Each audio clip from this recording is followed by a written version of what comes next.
would you say was one of your favorite moments or episodes You from know, season season one one? had a lot of great moments for sure. The immediate highlight that comes to is actually our first episode with John Zarola, otherwise known as Unbloom.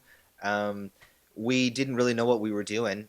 We just sat down in your kitchen and just decided to start talking to an old buddy of ours who makes great music, and John was just so giving with his answers. You know, we did a test episode initially that never came out where Aaron and I had interviewed someone, and it didn't quite work out the way that we had hoped, and it didn't quite come off as naturally. And when we speaking to John, he just gave so much with his answers, and he was so willing to tell us like everything that we wanted to know, almost more than we needed to know. And I love, yeah, He was very real, and yeah, which like is being really really honest about great. how his music structure of his business works, and how everything how he makes his music and the programs, everything.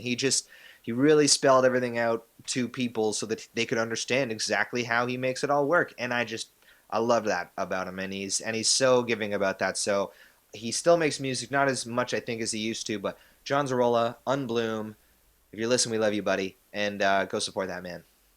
Aaron, what about yourself? What's a highlight for yourself? For me, thinking back, it definitely would have to be talking with the pairs. I just really felt like we went to elementary school with them, high school. Patrick knows them pretty well, but just being able to kind of go back and talk about those St. Mary's little things that I don't think a lot of people would get unless you went to St. Mary's, just about how ridiculous some of the things that we kind of had to do because of the location or because of this and that.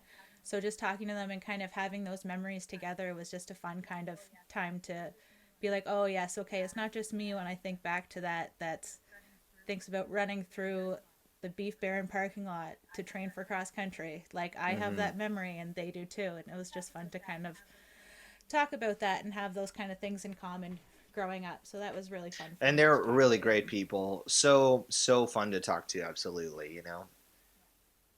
Yeah. Well, I think those are some great highlights. Myself, I also just Yeah. love that we've gotten the opportunity to talk to such a varied group of people, and through this podcast, more than anything, like I've learned a lot.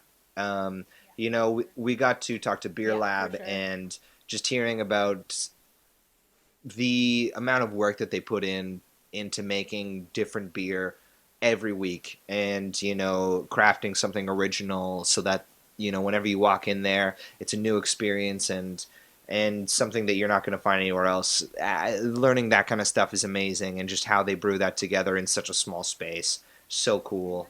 And just how the community supported them so much with like starting Mm-hmm. with like Milos and being able to open their own place. It was just so cool to kind of hear about how the whole kind of craft brew community in London is so supportive and helpful with them to be able to open up their own location and have their own kind Yeah, of you don't brewery. hear in many businesses where if you've run out of a product, you can ask your competitor if they have spare, and they'll get it to you. You know, Yeah. like you don't hear that often, and that is something that happens, it seems, in the London brewery industry, which is really cool.